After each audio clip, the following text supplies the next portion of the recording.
Hi guys, this is a lesson about the meaning of the derivative in the real world context. This is D6. Um, and so we want to remind ourselves that a derivative is always an instantaneous rate of change, but it has a different meaning depending on the context. There's a quote I love. It's from a great book. If any of you have the time or the inclination, this book, Infinite Powers by Stephen Strogatz, it's an outstanding book. Stephen Strogatz is a professor of math at Cornell University, and he's written a great book about calculus, which talks about how calculus is applied in all of the real world applications all around us. So, this is a quote from the book, and I'll just read it. Derivatives matter because they are ubiquitous. At their deepest level, the laws of nature are expressed in terms of derivatives. It's as if the universe knew about rates of change before we did. At a more mundane level, derivatives come up whenever we want to quantify how a change in something is related to a change in something else. How much does raising price of an app affect consumer demand for it? How much does increasing the dose of a statin drug enhance its ability to lower a patient's cholesterol or increase its risk of triggering side effects like liver damage? Whenever we study a relationship of any kind, we want to know if one variable changes, how much does a related variable change? And in what direction, up or down?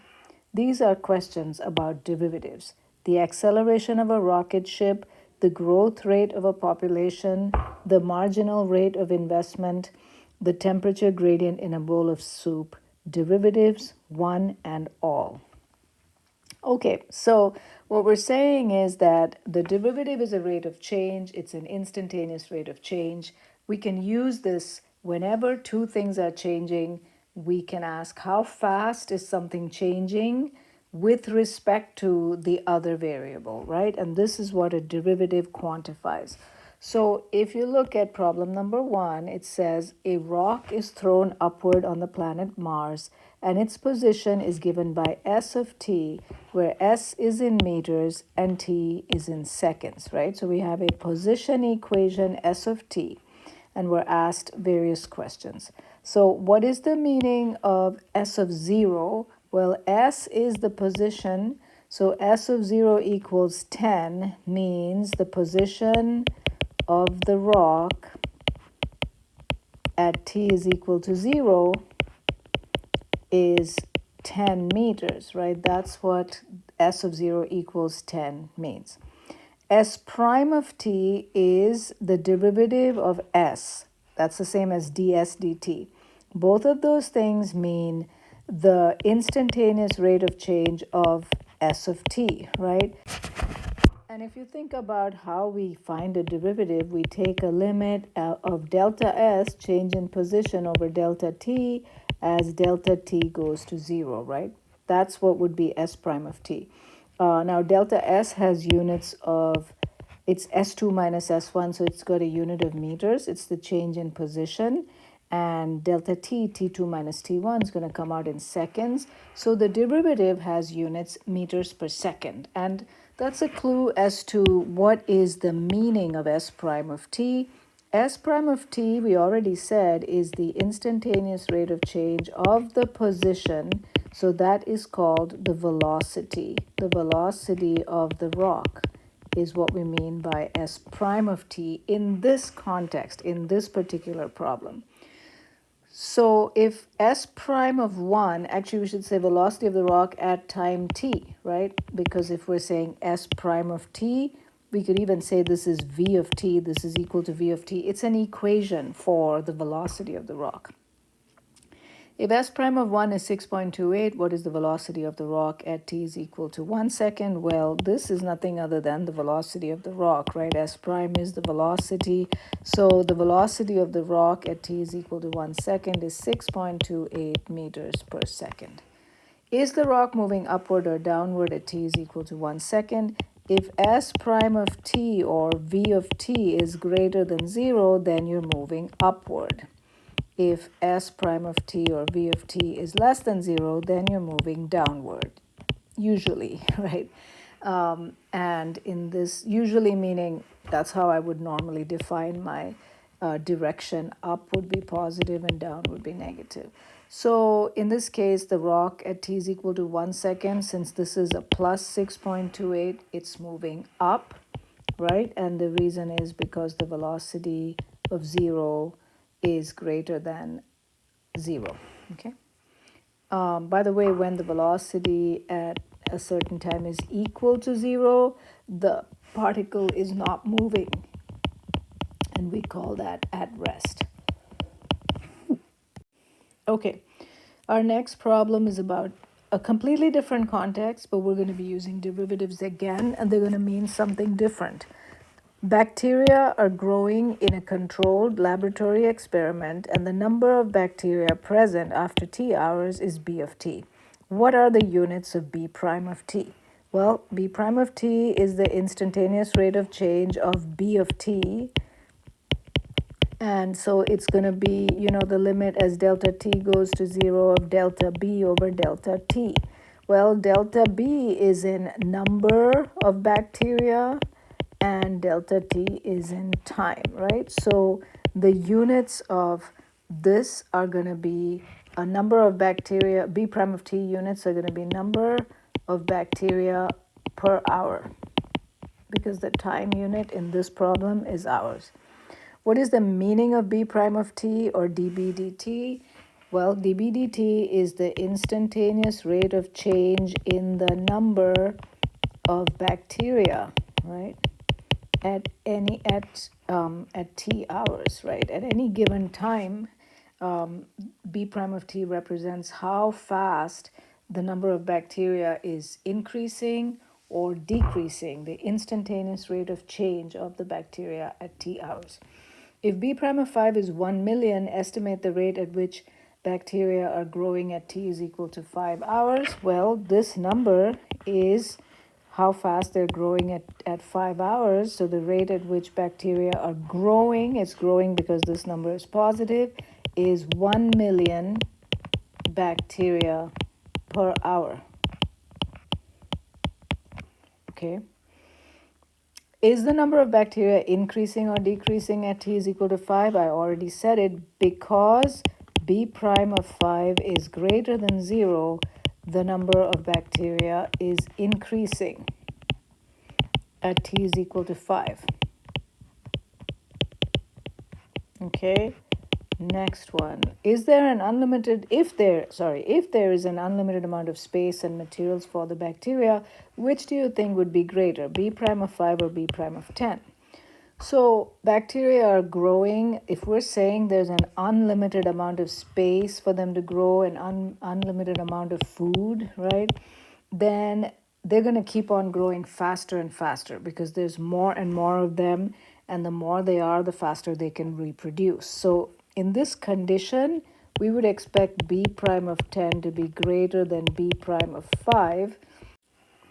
And we could give a reason as because the more bacteria there are, the faster they would be growing.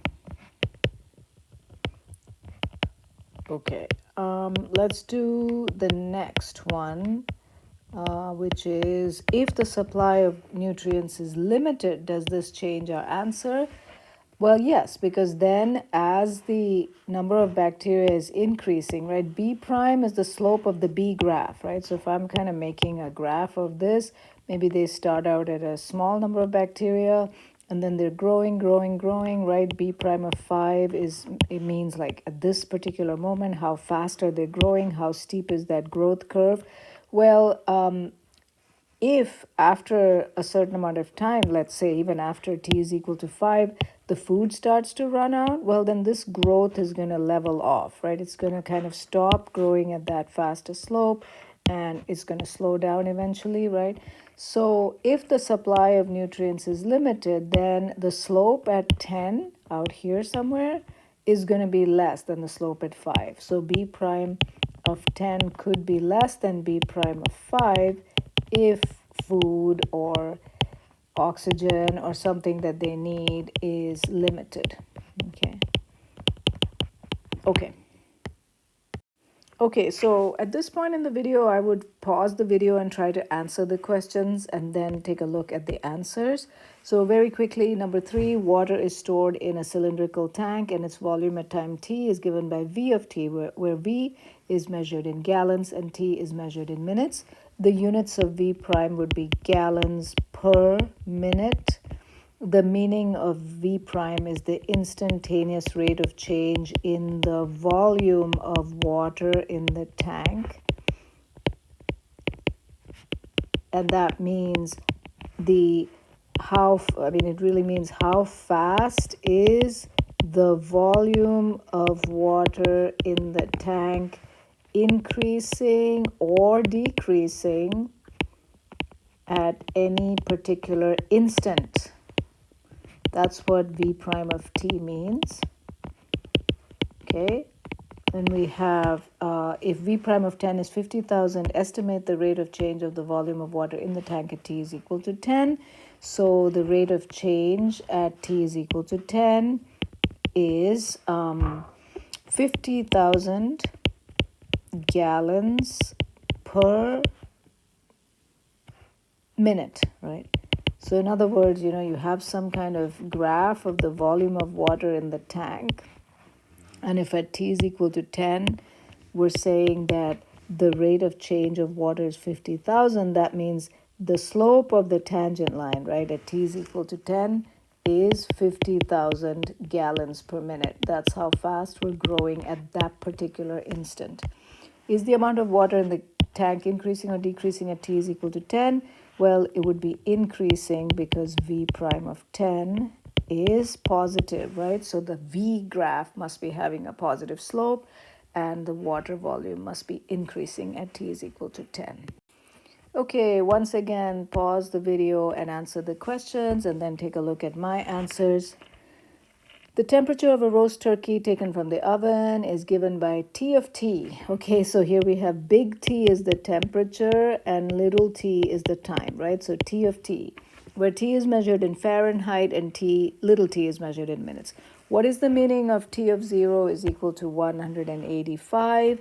This means that the temperature of the turkey at t is equal to 0, right? There's my time, t is equal to 0, is 185 degrees Fahrenheit, right? Here's my y value, here's my x value. Make sure that you're giving me units as well. You can say t is equal to 0 minutes if you like, is 185 degrees Fahrenheit. What are the units of t prime of t? So this is going to be in degrees Fahrenheit per minute. What is the meaning of T prime of t? It's the instantaneous rate of change of the turkey temperature at any time t, right? At any instant t. That means how fast is the temperature rising or falling at any instant t. What does t prime of 30 equal -1 mean? Well, it means that at time 30 minutes, there's that 30 in here, right? The temperature of the turkey is falling, and I'm using the word falling because of this negative sign, right? Falling at the rate of 1 degree Fahrenheit per minute, right? So you can say it that way, or you can say the temperature of the turkey is changing. If you don't want to say falling, you can say changing, but then you have to say at the rate of -1 degree Fahrenheit per minute, right? So you either include the fact that it's going down in the word falling, or if you say changing, then you have to say -1 degree Fahrenheit per minute. Is the temperature of the turkey increasing or decreasing at t is equal to 30 minutes? Well, it is decreasing. And the reason we knew that is that t prime of 30, the slope of the tangent line at t is equal to 30, is less than 0, right? So that means if you're thinking of the graph of the temperature of the turkey with respect to time, then at t is equal to 30, if you know the tangent line slope is negative, right, then the temperature must be falling at that time. Okay, would you expect t prime of t to be positive or negative in this problem? Well, I would expect it to be negative because, you just took it out of the oven, right? Turkey just came out of oven. Turkey came out of oven. So temperature would be decreasing the whole time. The graph's probably going to look like whatever it was at the time, the oven temperature, maybe 400 degrees. And then it's going to fall from there and it's going to flatten out when it gets to the room temperature, which might be 70 degrees or something like that. Okay, so I would expect the slope on that temperature graph to be negative the whole time.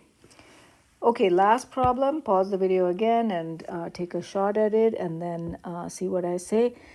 Apple estimates that it can sell n equals I as a function of x, n equals I of x iPhones at a price of x dollars in a certain market. What are the units of I prime of x or di dx, right? So sometimes the wording on these problems can be a little weird. The function here is I of x, but then they're saying, n for the number of iPhones is equal to I of x. So the function is like we're changing the price and we're seeing how many we sell. That's I of x. So the units of I of x or di dx would just be dollars. Actually, sorry, dollars is on the x-axis. So it would be number of iPhones over dollars. That would be our it's like delta I over delta x, right? So number of iPhones per dollar would be the I prime unit. And now for the meaning of I prime of x, right? I prime of x is really, it's about the price sensitivity of the iPhone, right? So what do I mean by that? What I mean is, let me just finish writing this. It's the price sensitivity of the iPhone at X dollars, right? So imagine that we have the graph of the number of iPhones versus X. Well, you would expect to sell more iPhones when you have a lower price, right? And less iPhones when you have a higher price. And if you're at any particular price point, right, say you're at $500, well, then if you find the slope of this line, slope of this graph right there, that's what we mean by I prime of 500. The slope of the graph or I prime of 500 is telling us how sensitive is the number of iPhones to price changes. If you change X a little bit, how much is the number of iPhones? If you change the price a little bit, if you paid $510, if you made that the price, or if you paid it $490, how much would your number of phones that you sell change when you wiggle the price a little bit, right? So we can call it the price sensitivity of the iPhone at X dollars, or we can say how much would the price, or how much would the number of iPhones sold change, right?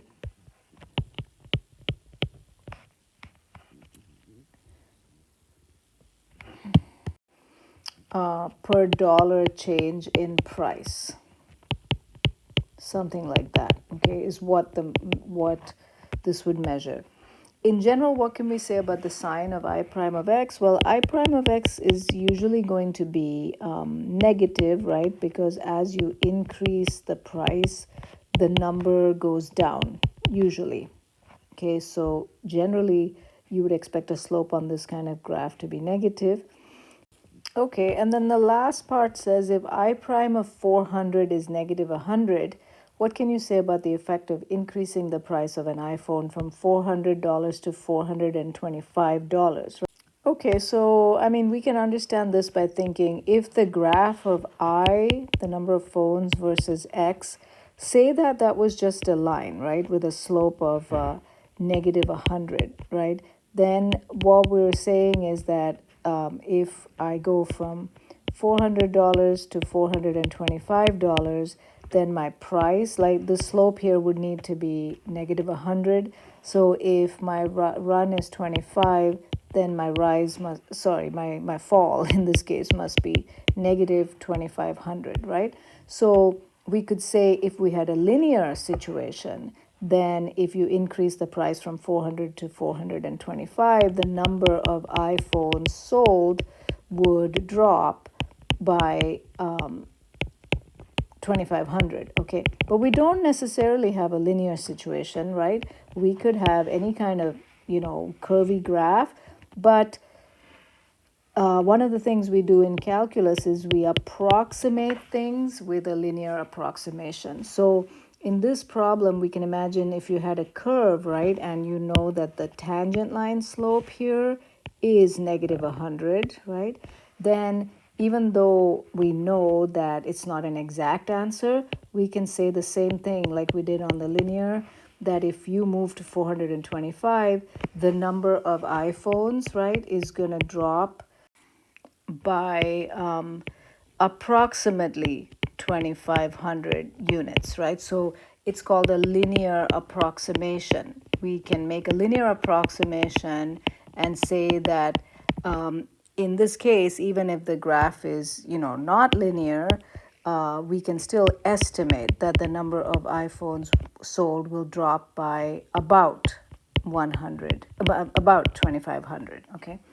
So that's it for the meaning of the derivative. So just remembering to interpret the derivative depending on the context of the problem.